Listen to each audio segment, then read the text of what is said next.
নমস্কাৰ বন্ধু বান্ধৱীসকল, মোৰ চেনেলৰ আন এটা ভিডিঅ'লৈ আপোনালোকক সকলোকে স্বাগতম জনাইছোঁ।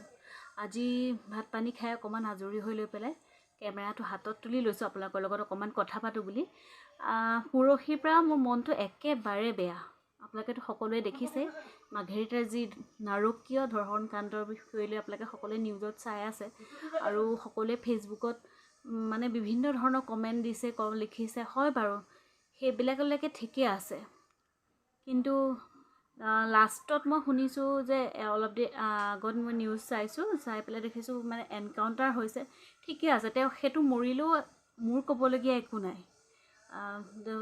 মানে চৰকাৰে যথোপযুক্ত শাস্তি দিব, মোৰ সেইটো চৰকাৰৰ ওপৰত সম্পূৰ্ণ বিশ্বাস আছে। কিন্তু এতিয়া কথা হ'ল চাওক, সেই নিৰ্দিষ্ট নৰপিশাচটো মৰি যাব, কিন্তু এই যে অকণমানি ছোৱালীজনীৰ একদম ইমান কম বয়সতে পৃথিৱীৰ পৰা আঁতৰি যাব লগা হ'ল, বা সেই ছোৱালীজনীৰ মাকজনীৰ বিষয়লৈ ভাবকচোন, কি দুখ আছিলে মানে তাই। এতিয়া ইমান মৰমত তুলি তালি ডাঙৰ দীঘল কৰা ছোৱালীজনীৰ মাকজনীৰ বুকুখন উদং হৈ থাকিলে। সেই দুখটো আচলতে এজনী মাকহে বুজি পায়, সঁচা কথা ক'বলৈ গ'লে। এতিয়া মই বিশ্বাস কৰক, এইকেইদিন মই ৰাতি মই সাৰ পাই সাৱটি ধৰিছোঁ। মোৰ ইমান বেছি ভয় লাগিছে, মানে তাইও ডাঙৰ হৈ আহিছে। সেই ছোৱালীজনীক মাকে যিমান মৰমত ডাঙৰ দীঘল কৰিছে, ময়ো সমানে মৰমত ডাঙৰ দীঘল কৰিছোঁ, বা আপোনালোক প্ৰত্যেকগৰাকী মাকে আপোনাৰ নিজৰ সন্তানক সমানে মৰমত ডাঙৰ দীঘল কৰিছে। এতিয়া আহোঁ মূল কথালৈ। কথাটো হৈছে কি, এতিয়া চাওক, সেই ছোৱালীজনী ইমান অকণমানিতে ঢুকাই গ'ল আৰু মানে যিজন ধৰ্ষণকাৰী আছিলে সেইজন মৰি গ'ল। ইমানতেতো মানে এই সমস্যাটো সমাধান নহয়। আজি আমি সৰুৰ পৰা দেখি আহিছোঁ যে প্ৰত্যেকটো মুহূৰ্ততে ক'ৰবাত নহয় ক'ৰবাত এনেকুৱা বেয়া কাণ্ড ঘটি আছে, বা দোষীয়ে যদি শাস্তি পাইছেও তাৰ পিছতো এনেকুৱা কাণ্ড হৈ আছে, মানে বন্ধ হৈ যোৱা নাই। এতিয়া আমাৰবিলাকৰ দায়িত্ব হ'ল এই মানে যিটো এনেকুৱা ধৰ্ষণ কাণ্ড বা এনেকুৱা যিবিলাক বেয়া মহিলাসকলৰ লগত হৈ আছে, এইবিলাক সম্পূৰ্ণৰূপে বন্ধ কৰা। তাৰ বাবে আমি সকলোৱে মিলি কিবা এটা উপায় উলিয়াব লাগিব। সদায়তো যুগে যুগে ধৰিতো নাৰী ধৰ্ষিতা হৈ থাকিব নোৱাৰে। আৰু মানে কি হ'ল, যেতিয়া কিবা এটা কাণ্ড হ'ব তেতিয়া সকলোবোৰ একলগ হ'ব, প্ৰটেষ্ট কৰিব, কিবা কৰিব। তাৰপিছত যেতিয়া সেই নিৰ্দিষ্ট টপিকটো নিৰ্দিষ্ট সময়তে আকৌ বন্ধ হৈ গুচি যায়, তাৰপিছত আকৌ 2 বছৰ 3 বছৰৰ মূৰত আমি আকৌ দেখিবলৈ পাওঁ একেটা মানে কামকে আকৌ পুনৰাবৃত্তি ঘটি যায়। এই কথাবিলাক মানে বাৰে বাৰে হৈ থকাত বন্ধ কৰিবলৈ কিবা এটা উপায় আমি সকলোৱে মিলি ওলাব নোৱাৰোঁনে? আৰু বহু ক্ষেত্ৰত মানুহে কমেণ্ট কৰে যে ছোৱালীজনীয়ে চুটি কাপোৰ পিন্ধি আহিছিলে, বা এনেকুৱা আছিলে তেনেকুৱা আছিলে, সেইকাৰণে এনেকৈ ৰেপ কৰিলে। সেইটো কথা নহয় আচলতে। এতিয়া এই 12 বছৰীয়া ছোৱালীজনী চুটি কাপোৰ দীঘল কাপোৰ কি কথা থাকে? আচলতে এইবিলাক যিবিলাক মানুহ মানে এনেকুৱা ধৰ্ষণকাৰী, সিহঁতৰ মানসিকভাৱেই বিকাৰ। সিহঁতৰ মানসিকটো ভাল নহয়, মানে তেতিয়া কাৰণেতো এনেকুৱা কাণ্ড কৰিব পাৰে ন। সেই ফুলকোমলীয়া ছোৱালীজনী চাওকচোন, ইমান বেয়া কাম কৰিছে, কৰি পেলাই আকৌ ৰদ লৈ পেলাই মূৰত মাৰি, ইছৰাম, ভাবিলে মোৰ মানে কি ক'ম, মই বুজাব পৰা নাই, মানে মোৰ কথা নোলোৱা হৈ যায় সেই কথাটো দেখি গ'লে। তাৰ উপৰিঞ্চিও মানে সেই যিটো অকণমানিজনী বডিটোত ইমান জেগাই চিগাৰেটৰ মানে পুৰা দাগ আছে। সেই পুৰা দাগবোৰ মানে কোন মানসিকতাই কৰিলে, কোন গ্ৰহৰ প্ৰাণী, মানে মই এতিয়া সুধিবলৈ মন গৈছে। আৰু কি হয়, আমি যেতিয়া এটা ল'ৰা বা এজনী ছোৱালী জন্ম দিওঁ, আজিকালি কি হৈছে, অকল মানে কম্পিটিশ্যন হৈ গৈছে যে মানে ভাল নম্বৰ পাব লাগে, ভাল কিবা চাকৰি কৰিব লাগে। এইটোতে নহয়, নিজৰ ল'ৰা ছোৱালীক অকণমান সংস্কাৰ দিবলৈ আমি যত্ন কৰিব লাগিব। হয় বাৰু, কোনো মাক বাপেকে মানে মোৰ ল'ৰাটো বেয়া, মোৰ ছোৱালীজনী বেয়া কোনেও ক'বলৈ নিবিচাৰে। হাঁহিয়ে বেছিকৈ হুলস্থুল কৰি থকাৰ কাৰণে মই জেগাটো সলাব লগা হ'ল। এতিয়া আহোঁ মূল কথালৈ। আপোনালোকে চাবচোন, অকল এই কথাটো নিউজে ওলাই গৈছে কাৰণে ইমান এটা ডাঙৰ ইছ্যু হৈ গৈছে, কিন্তু প্ৰত্যেকটো সময়তে আমাৰ কিছুমান নাৰীসকল শাৰীৰিকভাৱেই নহয়, মানসিকভাৱেও কিন্তু ধৰ্ষণ হৈ আছে। আজি চাওক, মই ঠিক উদাহৰণ এটা দিছোঁ। আপুনি যদি কাৰোবাৰ প্ৰেমিকা হয় বা কাৰোবাৰ পত্নী হয়, আপোনাৰ এগেইনষ্টে যদি আপোনাৰ স্বামী বা প্ৰেমিকে আপোনাৰ মানে শাৰীৰিক সম্পৰ্ক স্থাপন কৰিছে, সিও কিন্তু এটা মোৰ মতে ধৰ্ষণতে পৰে। কাৰণ নিজৰ মনৰ অনিচ্ছাৰে কৰা শাৰীৰিক সম্পৰ্ক ইও এটা ধৰ্ষণেই মই বুলি ভাবোঁ। আৰু কি ক'ম, মানে ক'বলৈ ইমানেই কথা ওলাইছে, ক'ৰ পৰা আৰম্ভ কৰোঁ কি নকৰোঁ নিচিনা লাগি গৈছে। আৰু চাওক, আপোনাৰ ছোৱালীজনী আজি ক'বলৈ ওলাই গৈছে, আপুনি কেতিয়া আহিব, কি কথা, ইমান ধুনীয়াকৈ আশা কৰি আছে, কিন্তু তাই আহি পেলাই কেনেকুৱা এটা ৰূপত যদি আপোনাৰ খবৰ ধৰে, কি হ'ব মানে ভাবকচোন।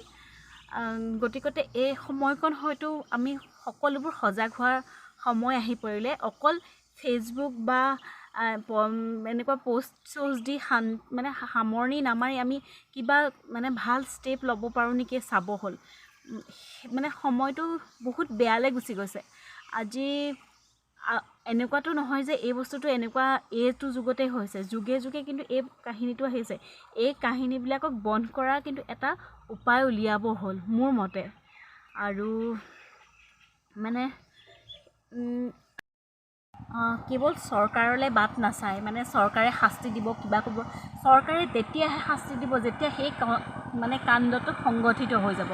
কিন্তু কিবা এটা কাণ্ড সংঘটিত হোৱাৰ আগতে যদি আমি সজাগ হ'ব পাৰোঁ, ভাবকচোন কিমানজনী ছোৱালীৰ জীৱন মানে বাচি যাব। কিমান জেগাই জেগাই এচিড এটেক হয় বা এনেকৈ। আৰু অলপ দিনৰ আগতো এনেকুৱা ঘটনা হৈ গৈছে ন, কি ক'ৰবাত যে ছোৱালী এজনী ডিঙি কাটি দিছিলে। সেই কথাবোৰৰ পৰা আমি হাত সাৰিব হ'ল। যিমানে আমি পঢ়া শুনা নকৰোঁ কিয়, এই কথাবিলাক যেতিয়ালৈকে আমি গুৰুত্ব দি নলওঁ নহয়, তেতিয়ালৈকে আমাৰ অৱস্থা এইটোৱে হৈ থাকিব। আজি আমাৰ জেনেৰেশ্যনত হ'ল, পিছত আকৌ বেলেগ এটা জেনেৰেশ্যনত হ'ব। এইবোৰ ভাল কথা নহয় ন। আৰু সেইকাৰণে আমি কি কৰিব লাগিব, আমাৰ ল'ৰা ছোৱালীক একদম বিশেষকৈ সজাগ কৰিব লাগিব। অকল আপোনাৰ ছোৱালী এজনী আছে আপুনি সজাগ হওক সেইটো নহয়, আপোনাৰ যদি ল'ৰা সন্তান এটাও আছে তাকো ভালকৈ সংস্কাৰ দিয়ক। এনেকুৱা সংস্কাৰ দিয়ক যাতে সি এনেকুৱা কাণ্ড কৰিবলৈ 10 বাৰ ভাবিব লাগিব। আৰু মই এটা কথা বুজি নাপাওঁ, যি স্তন খাই পুৰুষ ডাঙৰ হয়, সেই স্তনত কেনেধৰণে যৌনতা বিচাৰি পায়। এই কথাবোৰ শুনিবলৈ কিবা বৰ অদ্ভুত লাগে, কিন্তু এইবিলাক সঁচা কথা জানেনে। আৰু যদি আপোনাৰ লগত কিবা তেনেকুৱা ঘটনা ঘটি আছে, আপোনাৰ মনৰ এগেইনষ্টত আপুনি মাত দিয়ক। মাত দিবলৈ ভয় নকৰিব। যদি আপুনি সহ্য কৰি থাকে, সেই ভুলটো যদি সদায় সহ্য কৰি থাকে নহয়, সিহে আপোনাক বিপদ কৰিব। কিন্তু আজি আপুনি কাৰোবাৰ ভুলটো যদি সহ্য কৰি আছে নাৰী হিচাপে, কাইলৈ আপোনাৰ ছোৱালীৰ লগত সেই কাহিনীটো হ'ব পাৰে ন। গতিকে যদি আপোনাক কোনোবাই তেনেকৈ বেয়া দৃষ্টিৰে চাইছে বা বেয়া ইংগিত দিছে, বা আপোনাৰ সহকৰ্মীয়ে হওক, লাগিলে আপোনাৰ প্ৰেমিকেই হওক বা আপোনাৰ কোনোবা বন্ধুৱেই হওক, সেইটোত আপোনালোকে মানে ডাইৰেক্ট প্ৰটেষ্ট কৰিবলৈ ভয় নকৰিব। আৰু ভয়টো কৰিলে সকলোবোৰ শেষ হৈ যাব আচলতে। আৰু আপুনি যদি এগৰাকী কন্যা সন্তানৰ মাতৃ, তেতিয়াহ'লে তাহাঁতৰ যিটো মেণ্টেলিটি, মানে মানসিকতা, একেবাৰে সৰুৰ পৰা একেবাৰে ষ্ট্ৰং কৰি তুলিবলৈ চেষ্টা কৰক, যাতে তাহাঁতি ডাঙৰ হৈ ভয় নাখায়, এইবিলাকক ভালকৈ মানে প্ৰটেষ্ট কৰিব পাৰে। তেতিয়াহে আমাৰ এখন মানে এনেকৈ বেয়া কাম মুক্ত, মানে একেবাৰে এইবিলাক ধৰ্ষণেই হওক, হত্যাই হওক, এনেকুৱা মুক্ত সমাজ এখন গঢ় লৈ পাৰে। আৰু এনেকুৱা কথা নহয় ন যে আপুনিও ছোৱালীজনীক একেবাৰে ওপৰতে পালে। আৰু মোৰো এটা ক্ষোভ আছে দেই, সেই কথাটো লগতে কৈ দিওঁ। আমাৰ এতিয়াও মানে এই সমাজত মোৰ আনকি হাঁহি জন্ম হোৱালৈকে মই এইটো ফেচ কৰিছোঁ। আপোনালোকৰ যদি কোনোবা কন্যা সন্তানৰ মাতৃ আছে, ক'বচোন, কেনেকৈ আহি পেলাই মুখৰ আগত কৈ দিয়েহি, হ'ব দিয়া আৰু ভগৱানে যি দিলে। মানে কি, কন্যা সন্তানটো সন্তান নহয় নেকি? সেই মানুহবিলাকৰো কিন্তু আপোনালোকে মুখ বন্ধ কৰিবলৈ পিছ নুহুকিব। মই আপোনালোকক মানে কৈ থলোঁ, কাৰণ সেই কন্যা সন্তানটো জন্ম হোৱা মাত্ৰকে তেনেকৈ কৈছে, মানে সি এটা হেয় জ্ঞান কৰিছে সেই কথাটো। সেইকাৰণে আপোনালোকে ওলাই নকৰিব, কিন্তু আপোনালোকে ডাইৰেক্ট তাৰ উত্তৰ দিবলৈ চেষ্টা কৰক। আৰু যদি আপুনি এগৰাকী প্ৰেমিকা হয়, যদি আপোনাৰ মানে আপোনাৰ প্ৰেমিকে যদি আপোনাক জোৰ জবৰদস্তি কিবা তেনেকুৱা শাৰীৰিক সম্পৰ্ক ৰাখিবলৈ আপোনাক বাধ্য কৰাইছে, তেতিয়াহ'লে সি যে সঁচা প্ৰেম নহয়, সি আপোনাৰ মনত ৰাখক। হয়তো এনেকুৱা হ'ব পাৰে যে আপোনাৰ লগত অকল শাৰীৰিক সম্পৰ্ক কৰিবলৈ তেওঁলোকে প্ৰেম কৰিছে, গতিকে মানুহ চিনি পাবলৈ আপোনালোকে বাদ নিদিব। আৰু মানে আৰু আমাক ভগৱানে নাৰীক এনেকুৱা এটা শক্তি দিছে নহয়, মানুহ দেখিলে আমি গম পাওঁ। আপুনি অকণমান দকৈ ভাবিবচোন, সেই কোনটোৱে আপোনালৈ ভাল দৃষ্টিৰে চাইছে, কাৰ ঢকাটো মৰমৰ, কাৰ ঢকাটো বেয়াৰ, সেইটো আমাক ভগৱানে একেবাৰে ওপৰৰ পৰা দি পঠিয়াইছে। গতিকে সেইবিলাক মানে ক'বলৈ বা হেৰি কৰিবলৈ লাজ নকৰিব। এই লাজ কৰিলে সকলোবোৰ শেষ হৈ যাব। আৰু যদি আপোনাৰ এগৰাকী কন্যা সন্তান আছে নহয়, সেই সন্তানগৰাকী কোন মানুহ চিনি পাবলৈ অন্ততঃ শিকাই দিয়ক।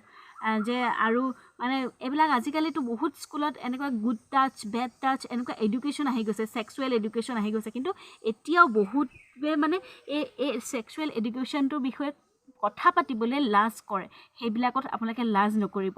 আপোনালোকে কৰা লাজৰ কাৰণে আজি মোৰ নহ'লে আপোনাৰ এনেকুৱা ছোৱালীৰ লগত বেয়া কাণ্ড ঘটি থাকিব পাৰে। গতিকে এতিয়া মোৰ সকলো মাকলে, সকলো বায়েক মাক সকলোৱে মই এটাই অনুৰোধ যে আপুনি আপোনাৰ সন্তান, ভণ্টি যোনেই নহওক, মানে সকলোকে আপোনালোকে সজাগ কৰি তোলক। ক'ৰবাত যদি আপোনালোকে তেহাঁতি বেয়া কিবা মানে ব্যৱহাৰৰ সন্মুখীন হৈছে, সেইটো যাতে আপোনালোকৰ মুখৰ আগত আহি পেলাই খোলাকৈ ক'ব পাৰে, তাৰ কাৰণে এটা ঘৰত পৰিৱেশ গঢ়ি তোলক। তেতিয়াহে আপোনালোকে গম পাব ন। আৰু এনেকুৱা হয় বহুত ছোৱালী নিজৰ ৰিলেটিভছৰ হাতত ধৰ্ষিতা হয়। ভাবি মানে কিবা লাগি যায়। মানে নিজৰ কেতিয়াবা মানে নিউজত আমি এইবিলাক পাই থাকোঁ, দেখি থাকোঁ ন। গতিকে যদি আপোনাক আহি পেলাই আপোনাৰ সন্তানে এনেকুৱা বিষয় লৈ কাৰোবাৰ বিষয়ে কমপ্লেইন দিয়ে, সেই কমপ্লেইনটো কিন্তু আপুনি ওলাই নকৰিব। তাৰ আঁৰত থকা সকলোবোৰ কাহিনী ভালদৰে বিচাৰ বিশ্লেষণ কৰি চাওক। আৰু যদি মানে তাই কৰা কমপ্লেইনটো যদি প্ৰকৃততে সত্য হয় নহয়, সেই মুখা পিন্ধা ভদ্ৰজনৰ মানে মুখা খুলিবলৈ আপোনালোকে ভয় নকৰিব। আজি হয়তো আপোনাৰ ছোৱালীক এনেকুৱা ব্যৱহাৰ কৰিছে, কাইলৈ হয়তো এনেকুৱা ভয়ংকৰ জঘন্য কাণ্ড সেই নৰপিশাচটোৱে কৰি দিব পাৰে। গতিকে আপোনালোকে ভয় নকৰিব কোনো কাৰণত। মই বাৰে বাৰে কৈ আছোঁ যে ভয়ে সকলোবোৰ শেষ কৰি দিছে। আৰু এনেকুৱা নাভাবিব যে আপোনাক কোনোবাই বেয়া ব্যৱহাৰ কৰিছে, আপুনি আহি পেলাই ক'লে আপোনাৰ ইজ্জতটো কম হৈ যাব নেকি? নহয়, কোনো কাৰণত ইজ্জত কম নহয়। বৰঞ্চ আপুনি আপোনাৰ নিচিনা 100গৰাকী নাৰীৰ জীৱন ৰক্ষা কৰিব পাৰিব। গতিকে মানুহে কয় নহয় যে নাৰীৰ মাজত একেবাৰে মমতা মাৰি মাতৃও লুকাই আছে, আৰু সময়ত নাৰীয়ে কালিৰ ৰূপো ধাৰণ কৰিব লাগিব। গতিকে আপোনালোকে যদি ভাবি আছে যে আপোনাৰ লগত কিবা এটা এনেকুৱা ভুল হৈ আছে, সেই ভুলটো কেৱল আপোনাৰ মাজতে সীমাবদ্ধ নাথাকে, ই আপোনাৰ পিছৰ জেনেৰেশ্যনলৈ, আপোনাৰ ল'ৰা ছোৱালীলৈও হয়তো যাব পাৰে। গতিকে মাত মাতিবলৈ কোনো কাৰণত আপোনালোকে ভয় নকৰিব। মই আপোনালোকক সেইটোৱে ৰিকুৱেষ্ট কৰিবলৈ আচলতে মই এই ভিডিঅ'টো বনাইছোঁ। আৰু মই কোনো নিৰ্দিষ্ট বক্তা নহয়, মই এগৰাকী সাধাৰণ মাক হয়। আৰু এজনী মাকৰ মনত খুৰ ধৰাই থকা কথাখিনি মানে কাৰোবাক কওঁ লাগি থাকে ন। সেইকাৰণে মই কৈ দিছোঁ। মই আশা কৰিছোঁ আপুনি যদি এগৰাকী মাতৃ হয়, নিশ্চয় ভিডিঅ'টো ভালকৈ চাব আৰু এবাৰ চিন্তা কৰিব। আজি মাৰ্ঘেৰিটাত সেইজনী ছোৱালী ধৰ্ষিতা হৈছে, কাইলৈ পৰহিলৈ যে আমাৰ নিজৰ ছোৱালীজনী নহ'ব, সেই কথাটোক আমি 100% গেৰাণ্টি দিব নোৱাৰোঁ। আৰু প্ৰতিটো কথা মানে চৰকাৰলৈ আশা কৰি চৰকাৰে কৰিব, চৰকাৰলৈ আশা নকৰি আপোনালোকে নিজে কিবা এটা ষ্টেপ লওক। আৰু সেই ষ্টেপটোৱে আপোনাৰ নিজৰ ছোৱালীজনীৰ লগতে বহুতো নাৰীৰ জীৱন ৰক্ষা কৰিব। কেৱল পঢ়া শুনা আৰু মানে চাকৰিৰ মাজত পিছতে নদৌৰি এই কথাবিলাকো আপোনালোকে এবাৰ দকৈ ভাবি চাওক। সঁচাকৈ তেতিয়া আমাৰ সমাজখন বহুতখিনি সলনি হৈ যাব। আৰু কিমান ভাল লাগিব চাওকচোন, যেতিয়া ক'তো আমি এনেকুৱা নাৰী নিৰ্যাতনৰ ঘটনা আমি পেপাৰত বা নিউজত চাব নলগা হ'ব। তাতকৈ আৰু যেন কিবা ভাল কথা থাকে। বেটি বচাও বেটি পঢ়াও অভিযান যিমানেই নচলক, আপুনি মই যদি কেতিয়াও সজাগ নহওঁ বা আপুনি মই যদি যেতিয়ালৈকে ষ্ট্ৰং নহয়, এইবোৰ আঁচনিয়ে আমাক কেতিয়ালৈকে চুব নোৱাৰে। গতিকে মোৰ আজি এই ভিডিঅ'টো বনাই মই কেলৈ জানো খুব আশাবাদী হৈছোঁ। মোৰ দৰে 10জনী মাক ওলাই আহি পেলাই এই ছিষ্টেমটোক ছাপৰ্ট দিয়ক আৰু মোৰ ভিডিঅ'টো আৰু যাতে 10জনী মাকে চাব পাৰে আপোনালোকে শ্বেয়াৰ কৰি দিব। মই কোনোটো ভিডিঅ'তে মোৰ ভিডিঅ'টো শ্বেয়াৰ কৰি দিয়ক বুলি মই নকওঁ, কিন্তু এইটো কৈছোঁ প্লিজ শ্বেয়াৰ কৰি দিয়ক। মানে মই সজাই পৰাই ক'ব জনা নাই যদি মোৰ মনৰ ভাৱটো নিশ্চয় আপোনালোকে বুজি পাইছে, আৰু এই মনৰ ভাৱখিনি আৰু 10জনী মাকৰ মনলৈ লৈ যাওকচোন।